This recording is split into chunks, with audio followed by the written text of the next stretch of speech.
वसुदेव सुतं देवं कंसचाणूरमर्दनम्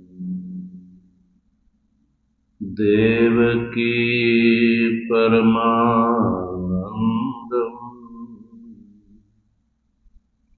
कृष्णं वन्दे जगद्गुरु। मूकं करोति वाचालं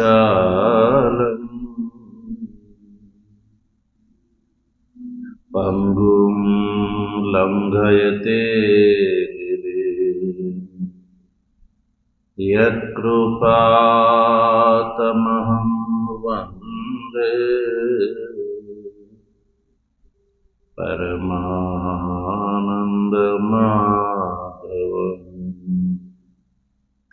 शङ्करं शङ्कराचार्यं केशवं बादरायणम् सूत्रभाष्य कृतौ वन्दे भगवन्तौ पुनः पुनः। ईश्वरो गुरुरात्मेति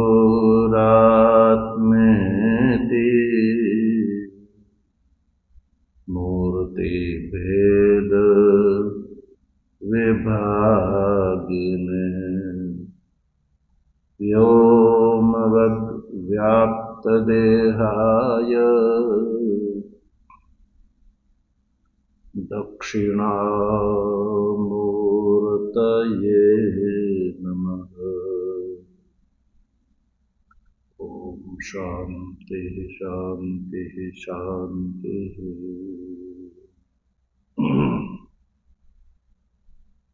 तत्व जिज्ञासु सज्जनों, ભગવાનની પરમાનુકંપાથી શ્રીમદ ભગવદ્ ગીતાના શાંકર ભાષ્યનો વિચાર કરી રહ્યા છીએ.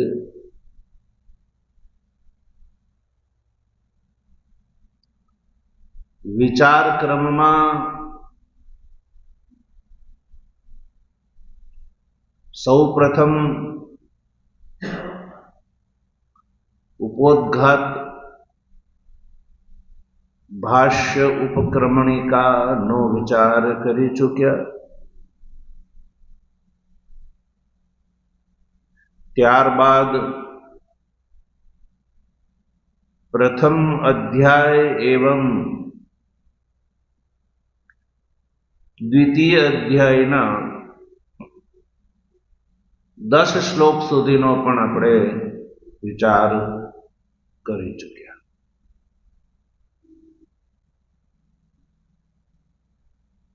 10મા શ્લોકમાં ભગવાન શ્રી કૃષ્ણ અને અર્જુનની વચ્ચે જે છેલ્લી વાત થઈ એ વાત સંજય ધૃતરાષ્ટ્રને કરે છે. સંજયે ધૃતરાષ્ટ્રને કહ્યું કે હે ભારત, ઉભયોઃ સેનયોર મધ્યે, બંને સેનાની વચ્ચે વિષિદંતમ એટલે વિષાદ કરતા અર્જુનને ઋષિકેશ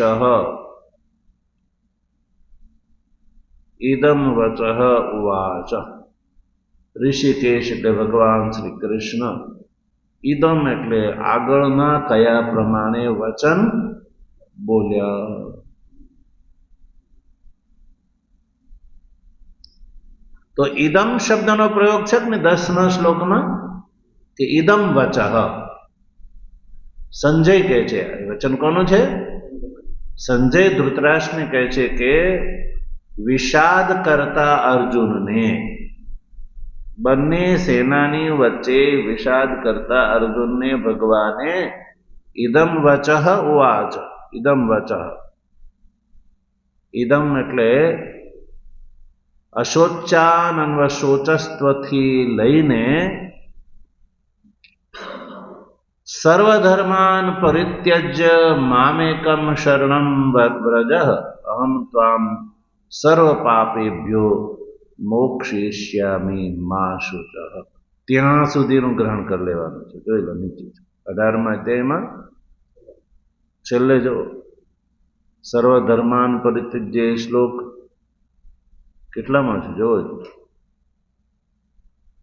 ઇદમ શબ્દથી આખી ભગવદ્ ગીતા ગ્રહણ કરવાની છે કે પ્રશ્નોત્તરના રૂપમાં ભગવાન શ્રી કૃષ્ણે અર્જુનને આ પ્રમાણે વચન કહ્યા. 52મો યા 53મો શ્લોક છે જો.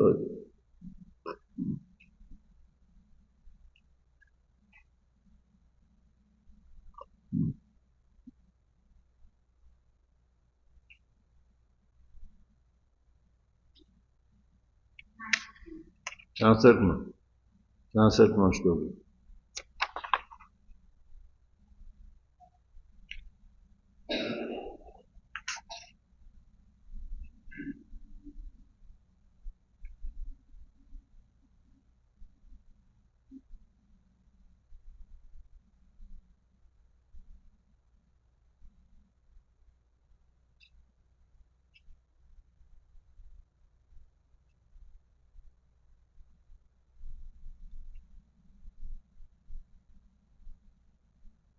ત્યાં સુધી ગીતા શાસ્ત્ર છે.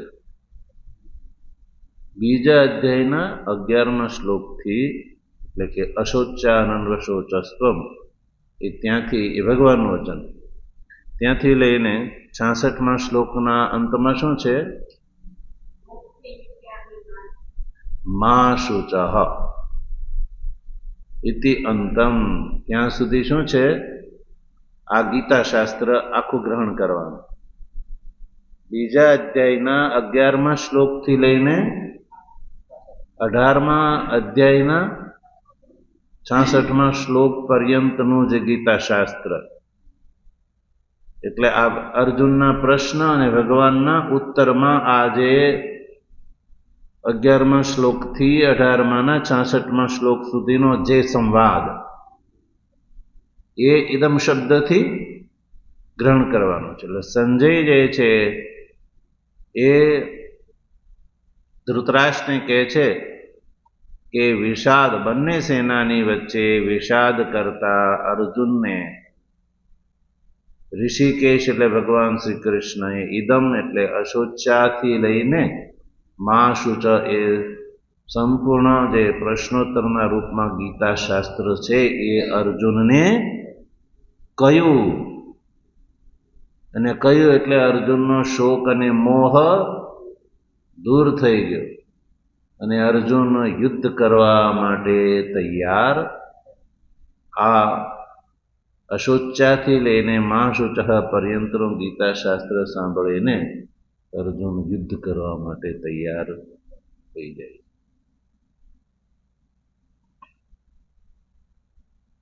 તો કોઈ તમને પૂછે કે ગીતા શાસ્ત્ર કેટલું, તો આ 11મા શ્લોકથી લઈને બીજા અધ્યાયના 11માંથી લઈને 18મા અધ્યાયના 66મા શ્લોક સુધીનું શું છે? એ ગીતા શાસ્ત્ર છે.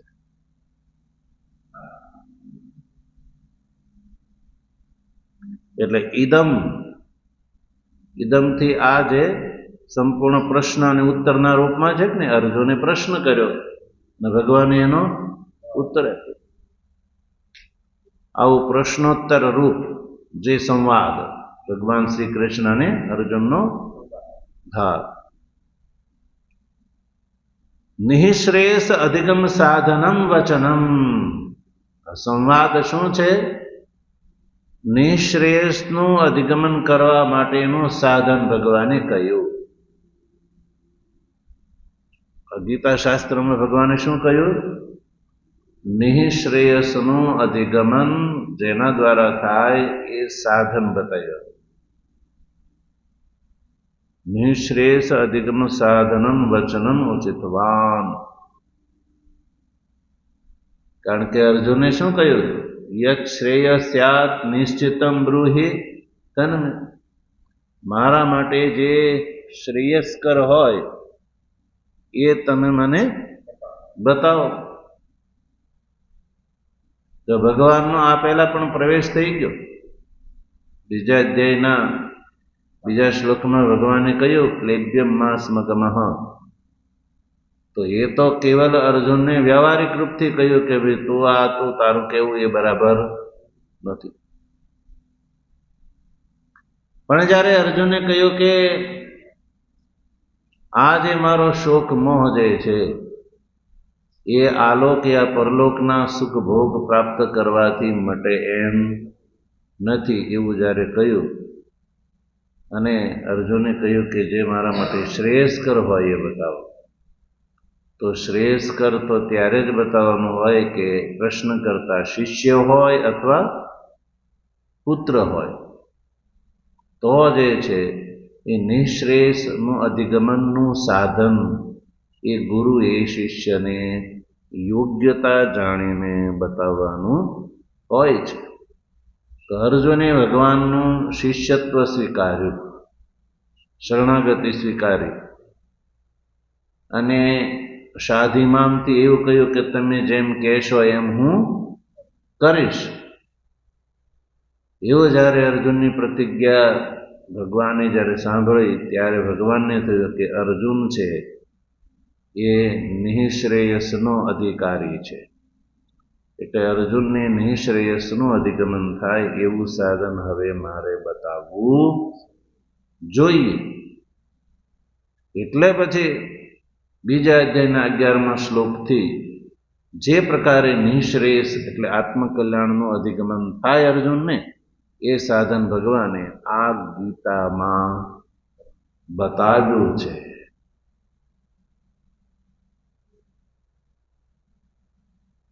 પ્રશ્ન અને ઉત્તરના રૂપમાં. બરાબર? તો નિશ્રેયસ અધિગમ સાધનમ વચનમ ઉવાચ.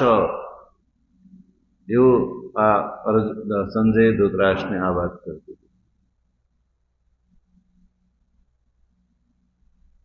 હવે એ વચન જે છે એ સંજય અર્જુન ધૃતરાષ્ટ્ર કહે છે શ્રી ભગવાન ઉવાચ, ત્યાંથી પ્રારંભ કરે છે. શ્રી ભગવાન ઉવાચ. આગળ 11મા શ્લોકના પ્રારંભમાં શું છે? શ્રી ભગવાન ઉવાચ છે કે નહીં? એ ભગવાનના વચનનું ઉદાહરણ ભગવાન અહીંયાથી બોલે છે. નિશ્રેયસ અધિગમનું સાધન રૂપ વચન બોલે છે ભગવાન ઉવાચ. તો હવે ભગવાન બોલે છે, પણ એ ભગવાનનું વચન શું છે, અશોચાન ઇત્યાદિ શું છે એનો વિચાર કરતા પહેલા આપણે એ જોઈ લઈએ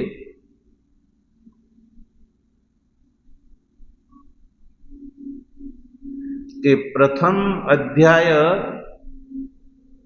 થી લઈને જે વાક્ય વિભાગ છે એનું આપણે અવગમન કરી લઈએ.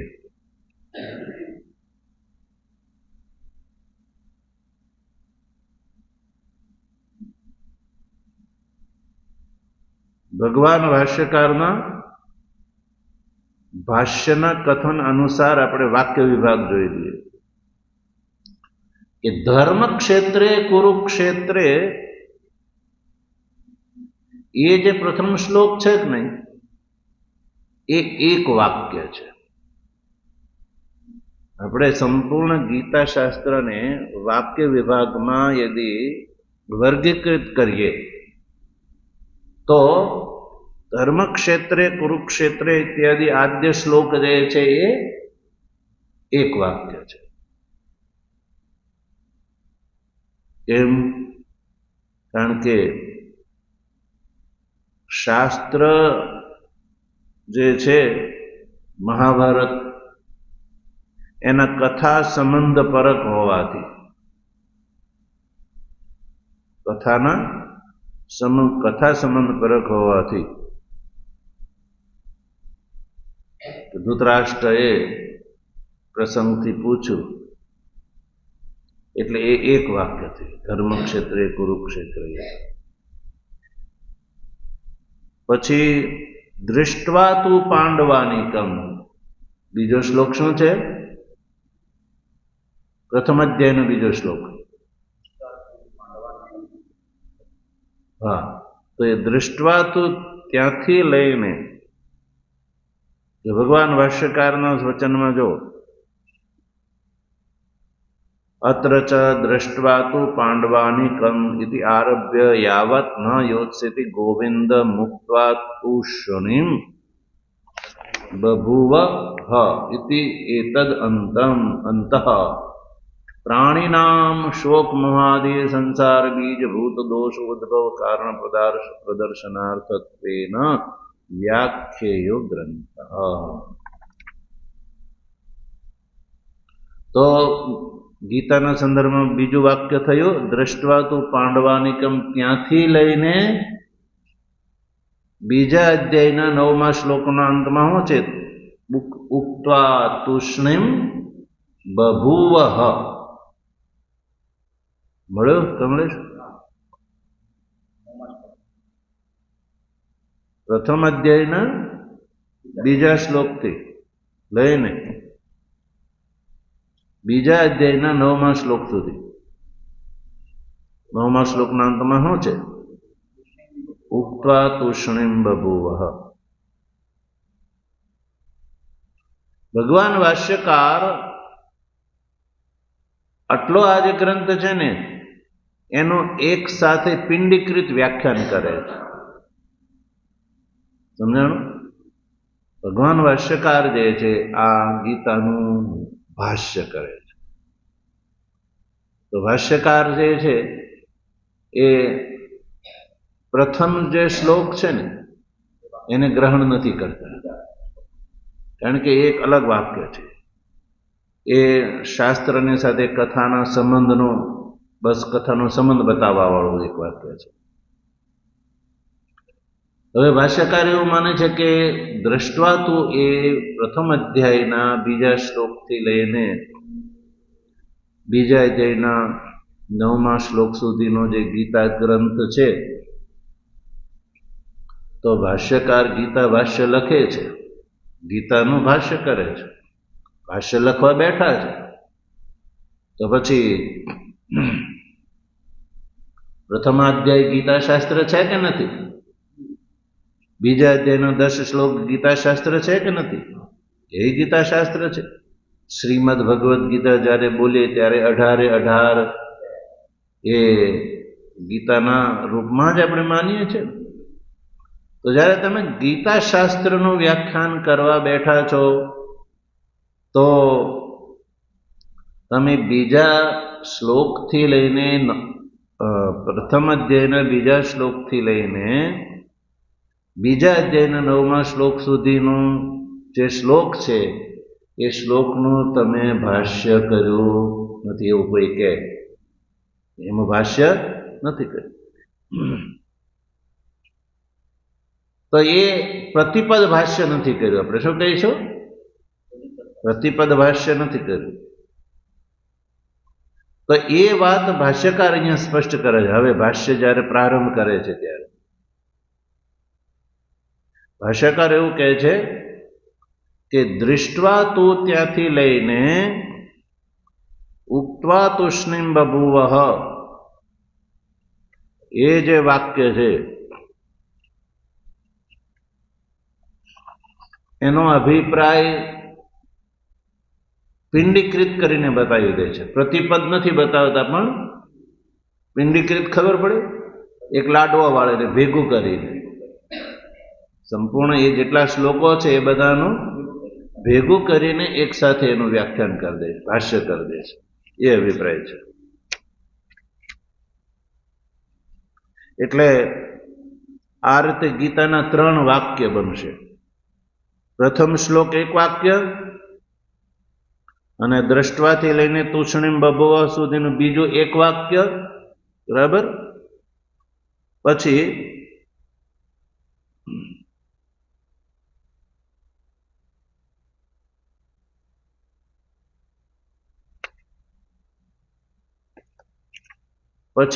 જે 10મા શ્લોક છે ને,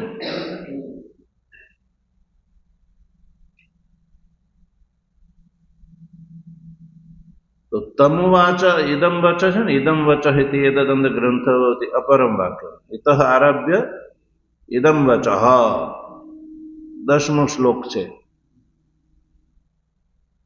તમુવાચ ઋષિકેશ પ્રહસન્નિવ ભારત સૈન્યોર્ભયોર મધ્ય વિષદંતમિદમ વચ.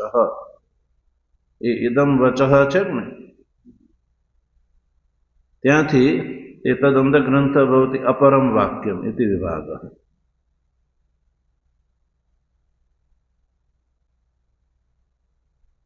તો ધર્મક્ષેત્ર ઇત્યાદિ 1 વાક્ય થયું, દ્રષ્ટવાથી લઈને બભુવ સુધીનું 1 વાક્ય થયું, અને ત્યાંથી આરંભ કરીને તમવાચથી આરંભ કરીને ઇદમ વચ એટલે કે 10મો શ્લોક.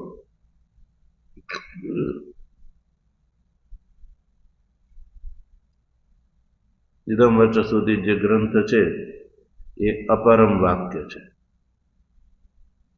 એ શું છે? અલગ વાક્ય છે.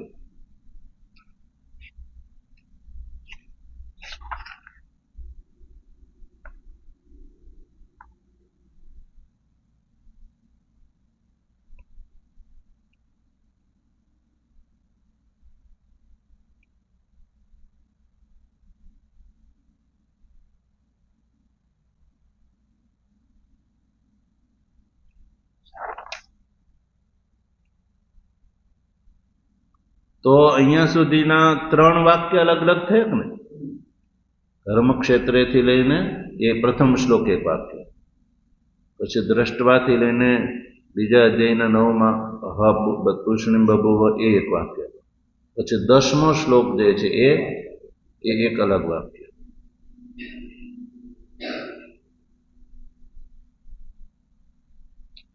તો ભાષ્યકાર આ રીતે સંમિલિત ભાષ્ય કરે છે, એક સાથે પિંડીકૃત કરીને, ભેગું કરીને તાત્પર્ય બતાવે છે.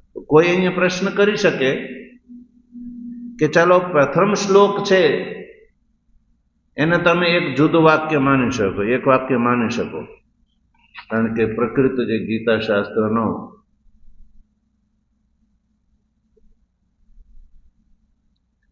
મહાભારતની સાથે કથા સંબંધ બતાવવા વાળું હોવાથી એ 1 વાક્ય સમજી શકાય. અંતિમ એટલે કે આ 10મો શ્લોક જે છે એ પણ માની લેવાય કે એ 1 વાક્ય છે, એ 1 વાક્ય છે, કારણ કે અર્જુનને આશ્વાસન દેવા માટે પ્રવૃત્ત છે, એટલા માટે. અર્જુનને આશ્વાસન માટે થઈને એ પ્રવૃત્ત છે એટલા માટે. પણ વચ્ચેનું વાક્ય મોટું છે. વચ્ચેનું વાક્ય એટલે ક્યાંથી લઈને ક્યાં સુધી? પ્રથમ અધ્યાયના 2જા શ્લોકથી લઈને 3જા અધ્યાયના 9મા શ્લોક સુધીનું 1 વાક્ય બનાવ્યું. 3 વાક્ય બનાવ્યા, આમાં 2 વાક્ય તો 1 શ્લોકના થયા, અને વચ્ચેનું વાક્ય છે એ બહુ લાંબુ થયું ને. કેટલા શ્લોક થયા ગણો? પ્રથમ અધ્યાયના શ્લોક કેટલા છે? પ્રથમ અધ્યાયનો 47માં પૂરો થાય એટલે 46 ગણો. એ 46 અને 9, બરાબર. તો એ જે સંવાદ છે પરસ વચ્ચેનો, એ સંવાદનો ભગવાન ભાષ્યકાર તાત્પર્ય બતાવે છે, પિંડીકૃત અર્થ બતાવે છે. પ્રતિપદ વ્યાખ્યા ન કરી પણ પિંડીકૃત અર્થ કરે છે.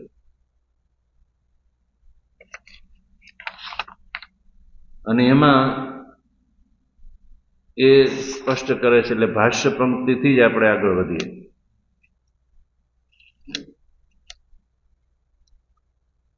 અત્ર ચ એ છે ને, અત્ર ચ કૌંસમાં એ પહેલા આવી ગયો એટલે એ સંદર્ભ બતાડવા માટેનો છે.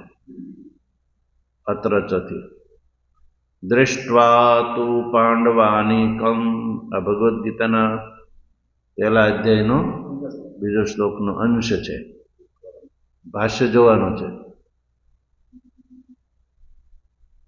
ઇતિ આરભ્ય યાવત ન યોત્સ્યે ઇતિ ગોવિંદ મુક્ત્વા તુષ્ણીમ બભૂવઃ. આ છે એ બીજા અધ્યાયનો 9મો શ્લોક છે. બરાબર. ઇતિ એતદ અંતઃ, ઇતિ એતદ અંત એટલે અહીંયા સુધી, આના અંત સુધી, બીજા અધ્યાયના 9મા શ્લોકના અંત સુધી, બીજા અધ્યાયના 9મા શ્લોકની સમાપ્તિ સુધી જે ગીતા ગ્રંથ છે એનું તાત્પર્ય બતાવે છે કે એ શા માટે છે, એનો ટોટલ અર્થ શું છે કે પ્રાણીનામ શોક મોહાદે સંસાર બીજ ભૂત દોષ ઉદ્ભવ કારણ પ્રદર્શનાર્થત્વેન વ્યાખ્યેયો ગ્રંથ. આ જે ગ્રંથ છે દ્રષ્ટવાથી લઈને તુષ્ણીમ બભૂવઃ, એ ગ્રંથનું વ્યાખ્યાન એવું છે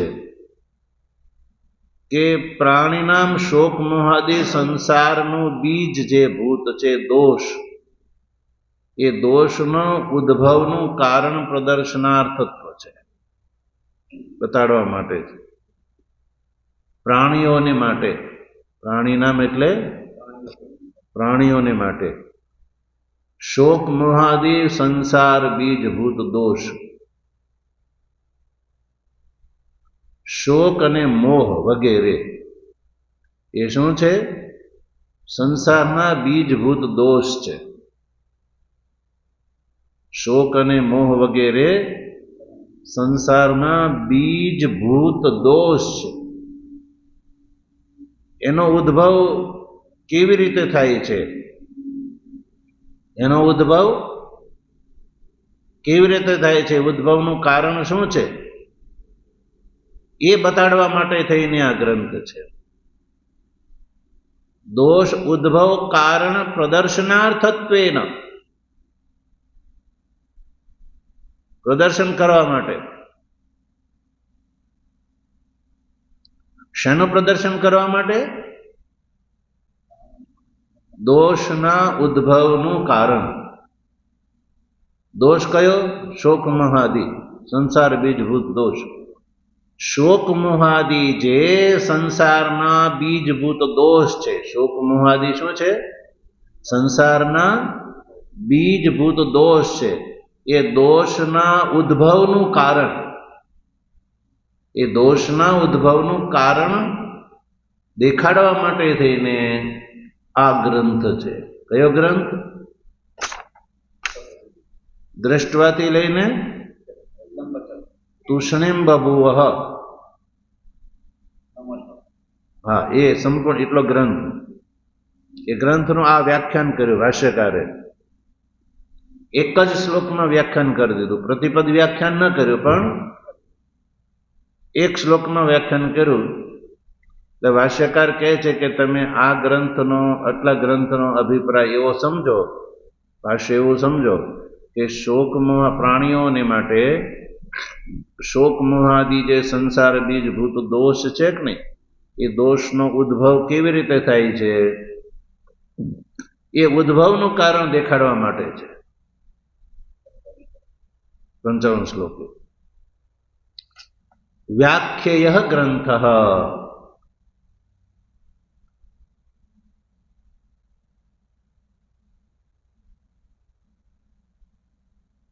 દોષોદ્ભવ કારણ પ્રદર્શનાર્થત્વેન વ્યાખ્યેય, એટલે આ રીતે એનું વ્યાખ્યાન કરવું જોઈએ. વ્યાખ્યાય છે ગ્રંથ. શોક મોહાદી સંસાર બીજભૂત દોષ છે. શોક મોહાદી શું છે? સંસારના બીજભૂત છે. ભૂત એટલે રૂપ, બીજ રૂપ દોષ છે. એટલે શોક અને મોહ રૂપી બીજ જ્યાં સુધી રહે છે ત્યાં સુધી સંસાર પણ રહે છે. વૃક્ષ ક્યાં સુધી ફલી ફૂલી શકે?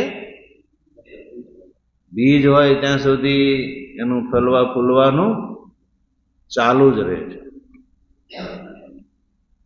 તો પ્રાણીઓ જે છે, આ સંસારી પ્રાણીઓને માટે જે આ સંસાર જે છે ચાલુ ને ચાલુ રહે છે, એનું કારણ શું છે? શોક મોહાદી એ બીજ છે, ચાલુ છે, બળ્યા નથી. તો બીજ જ્યાં સુધી બળે નહીં ત્યાં સુધી એની અંદર ઉગવાનું સામર્થ્ય બનેલું રહે છે. એને ખાદ અને પાણી મળે એટલે તરત એ ઉગી જાય છે. એટલે શોક મોહાદી એ સંસારના બીજ છે. બીજ જ્યાં સુધી બળે નહીં ત્યાં સુધી સંસાર ચાલુ ચાલુ રહે છે. હવે કોઈ એમ કે ભાઈ આ સંસાર કેમ ચાલે છે, એનું કારણ શું છે, એ કઈ ખબર પડતી નથી, એવું કદાચ કોઈ કે તો એને આ સમજી લેવું જોઈએ કે સંસાર જે છે, સંસાર રૂપી વૃક્ષ જે છે, એનું બીજ શું છે? શોક મોહાદી. શોક મોહાદી એ સંસારના બીજભૂત દોષ છે. તો દોષ સારો કે ખરાબ? બોલો. દોષ કોઈને ગમે છે? તો દોષનું શું કરવું પડે? બોલો. નિવારણ કરવું પડે, દૂર કરવો પડે દોષને. પણ વ્યક્તિ ક્યારે એનું નિવારણ કરે? ખબર પડે કે આ દોષ છે ત્યારે. એટલે પહેલા તો એનું નિદાન થવું જોઈએ. શરીરની અંદર આપણે કંઈક તકલીફ થાય અને આપણે ડોક્ટર પાસે જઈએ તો ડોક્ટર પહેલા શું કરે? નિદાન કરે કે તમને આ તકલીફ છે એટલે તમને આ દુઃખ થાય છે. તો પહેલા દુઃખનું નિદાન થાય અને પછી નિદાન થયા પછી એની એ કારણની નિવૃત્તિની દવા થાય. તો ભગવાન ભાષ્યકાર એવું કહે છે કે આ જે ગ્રંથ છે એ ગ્રંથ એવું બતાવે છે, એટલે દ્રષ્ટવાથી લઈને તુષ્ણીમ બભુવઃ જે છે એ એવું કહે છે કે શોક મોહાદી જે છે એ સંસાર રૂપી વૃક્ષનું બીજ ભૂત દોષ છે. એટલે એ જ્યાં સુધી બીજ રહેશે ત્યાં સુધી આ સંસાર મટશે નહીં, જન્મ મૃત્યુ મટશે નહીં. તો જન્મ અને મૃત્યુને મટાડવા હોય તો શું કરવું પડશે? પહેલા એ નક્કી કરવું પડશે કે શોક મોહાદી સંસાર છે એ બીજ છે, હવે એ બીજને મારે બાળવાનું છે. એટલે આ ગ્રંથ એટલો જે છે એ બીજભૂત દોષનું પ્રદર્શન દેખાડવા માટે, અલગથી સ્પષ્ટ કરવા માટે આ ગ્રંથનું વ્યાખ્યાન કરવું જોઈએ. એ ગ્રંથનો એ અર્થ છે. ભગવાન શ્રી કૃષ્ણ જે છે એ ડોક્ટર છે, એણે નિદાન કર્યું એ અર્જુન આ જે તને શોક મોહાદી જે છે એ સંસારનું બીજ છે, એ બીજ જ્યાં સુધી નહીં બળે ત્યાં સુધી તું પરમ નિઃશ્રેયસનો ભાગીદાર નહીં થા. અર્જુન શેનો ઈચ્છુક છે? નિઃશ્રેયસનો. યત શ્રેય સ્યા નિશ્ચિતમ બ્રૂહિ તન્મે કહ્યું છે. અને અર્જુન શિષ્ય થાય છે. તો હવે ભગવાન જે છે એ ગુરુ છે. ભગવાન શું છે? ગુરુ થઈને ઉપદેશ આપશે. તો શિષ્ય જ્યારે ગુરુની શરણમાં આવે છે ત્યારે એ શું ભાવના લઈને આવે છે? સંસારને વધારવા માટે કે સંસારને સમાપ્ત કરવા માટે? ગુરુ સેવા શા માટે કરે છે? બધું છોડીને ગુરુની શરણમાં ગુરુને સમર્પિત થઈ જાય છે. શા માટે? કે ભાઈ આ સંસાર જે છે એની નિવૃત્તિ થઈ જાય. તો ગુરુનું કર્તવ્ય છે કે આ જે સંસારના બીજભૂત દોષ છે, શોક મોહ આદિ, જેને કારણે સંસાર બનેલો રહે છે, તો એનું આત્યંતિક અને એકાંતિક ઉપાય બતાવો એ ગુરુનું કર્તવ્ય બની જાય છે. કેવો ઉપાય? હા, એકાંતિક અને આત્યંતિક ઉપાય. તો એટલે ભગવાન શ્રી કૃષ્ણ અહીંયા આત્મતત્વનો બોધ આપશે 11મા શ્લોકથી, કે જે એકાંતિક અને આત્યંતિક ઉપાય છે. સંસાર શોક મોહાદી જે સંસાર બીજભૂત દોષ છે એ દોષને દૂર કરવાનો આત્યંતિક અને એકાંતિક ઉપાય. ડૉક્ટર જેમ નિદાન કરે, નિદાન કર્યા પછી દવા કરે છે, અને દવાનો કરવાનો ડૉક્ટરનો અભિપ્રાય શું છે કે ભાઈ આનો આ રોગ દૂર થઈ જાય, સમાપ્ત થઈ જાય, ને આ વ્યક્તિ જે છે એ સુખી થઈ જાય, નિરામય થઈ જાય. એ જ ને. હવે ડૉક્ટરની અંદર પણ એવા દોષ હોય કે એ એવું માને કે આનો રોગ એમનેમ ચાલુ રહે ને મને પૈસા મળતા રહે. એવું પણ થાય છે ને અત્યારના સંદર્ભમાં કોઈ વ્યક્તિ ડૉક્ટર પાસે જાય તો વ્યક્તિનો આશય તો એવું છે કે આ ડૉક્ટર પાસે હું જાઉં અને ડૉક્ટર મને એવી દવા આપે કે મારો આ રોગ દૂર થઈ જાય. તો ડૉક્ટર પહેલા પૂછશે વીમો છે? શું પૂછશે? વીમો છે? તો ઓલો કે હા, તો હુઈ જાવ, તમારે 4-5 દિવસ અઠવાડિયું રહેવું પડશે. એટલે અઠવાડિયામાં પેલો હોરાઈ જાય, પછી બીજો કોક આવે એટલે ઓલું ખાલી કરવા માટે કે હવે તમને સારું થઈ ગયું છે, આજે તમારે છુટ્ટી આપવાની છે, કારણ કે આનો તો ટાઈમ પૂરો થઈ ગયો. વધારે રાખે તો પેલો કે શા માટે મને રાખો છો? એટલે નવો દર્દી આવી ગયો હોય એટલે કે ખાટલો ખાલી કરીને બીજાને અઠવાડિયું રાખે. તો અત્યારે આ રીતે જે લોકોને, આ તો શરીરની કોઈ દુઃખ દર્દની વાત છે એ ડૉક્ટર પાસે જઈને આવું થાય છે, પણ આ જન્મ મરણાદી રોગ જે છે, આ જે શોક મોહાદી સંસાર બીજભૂત દોષ છે, એનું એકાંતિક અને આત્યંતિક નિવારણ કરવું છે. જેને એવા મુમુક્ષુને, કે જે મુમુક્ષુના મનમાં એમ થયું કે આ જન્મ મૃત્યુ જરા અને વ્યાધિ આ જે મહાદુઃખ છે એનાથી મારે છૂટવો છે, આ શોક અને મોહથી મારે, શોક મોહરૂપ જે સંસારથી મારે છૂટવું છે. તો જેમ શરીર વ્યાધિ વાળો જાય છે કોની પાસે જાય છે? ડૉક્ટર પાસે જાય છે. એમ આ જન્માદિ વ્યાધિ વાળો કોની પાસે જાય છે? ગુરુની પાસે જાય છે. તો ગુરુ રૂપધારીની અંદર પણ આ ભેળસેળ આવી ગઈ છે. જે પેલા ડૉક્ટરમાં જે ભેળસેળ બતાવી ને એવી જ ભેળસેળ આ ક્ષેત્રમાં પણ આવી ગઈ છે. હા. તો પેલો જે ડૉક્ટર છે જે દાખલ કરી દે છે જરૂર વગર, અને પેલાનો પૈસાથી હોરાઈ જાય, પછી કે હવે તું છૂટો જા. રોગ એનો દૂર થાય કે ન થાય એની સાથે જેમ વર્તમાનમાં બધા ડૉક્ટરની વાત નથી. હમણે જે અમદાવાદમાં જે ખ્યાતિ હોસ્પિટલનું જે પ્રકરણ આવ્યું એ કઈ કેવલ ખ્યાતિ પૂરતું જ નથી. એ તો શીંડીએ સડ્યો એ ચોર એટલા પૂરતો જ છે. પાશેરામાં પૂણી જેવું છે. સર્વાધિક જે હોસ્પિટલો છે મોટી મોટી એમાં પ્રાયઃ આવું ચાલતું હોય છે. હવે દર્દી બિચારો હોરાય ખરો, એનો તો સમય ધનની હાનિ થાય અને રોગ એવો ને એવો રહે.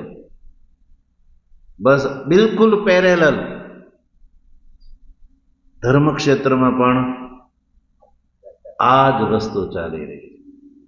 દર્દી છે, દર્દી તો બધા છે જ, પણ એ દર્દની દવા કરવા વાળા દર્દી બચા જાય છે. જેમ પેલા ડોક્ટર પાસે, એમાં એ જન્મવાળના દર્દી જાય છે, એવા તથાકથિત ગુરુ પાસે જાય અને એને હોરી લે, પુરાવી દે, આંધળો કરી દે અને બેરો કરી દે, એટલે સાંભળે નહીં અને જોવે પણ નહીં.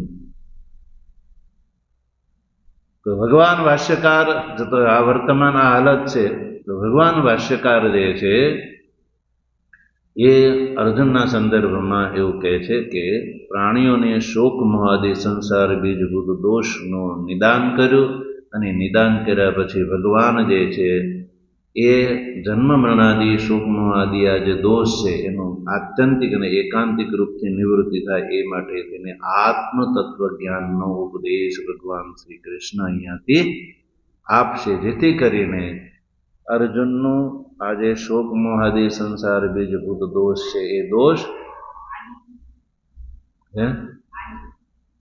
આદિ શોક મોહ કામ ક્રોધ વગેરે બધા, બીજા બધા જે દોષ છે, રાગ દ્વેષ ઈર્ષા દેખાય, બધા દોષ, તો એનાથી સંસાર જે વધે છે ને એ આદિ. ઓમ વસુદેવ સુતમ દેવમ કંસચાણૂરમર્દનમ દેવકી પરમાનંદમ કૃષ્ણં વંદે જગદ્ગુરું મૂકં કરોતિ વાચાલં પંગું લંઘયતે ગિરિં યત્કૃપા તમહં વંદે પરમાનંદમાધવં શંકરં શંકરાચાર્યં કેશવં બાદરાયણં સૂત્રભાષ્યકૃતૌ વંદે ભગવन्तौ પુનઃ પુનઃ. ઈશ્વરો ગુરુરાત્મેતિ મૂર્તિભેદવિભાગિને વ્યોમવદ્વ્યાપ્તદેહાય દક્ષિણામૂર્તયે નમઃ. ઓમ શાંતિ શાંતિ શાંતિ. સદગુરુદેવ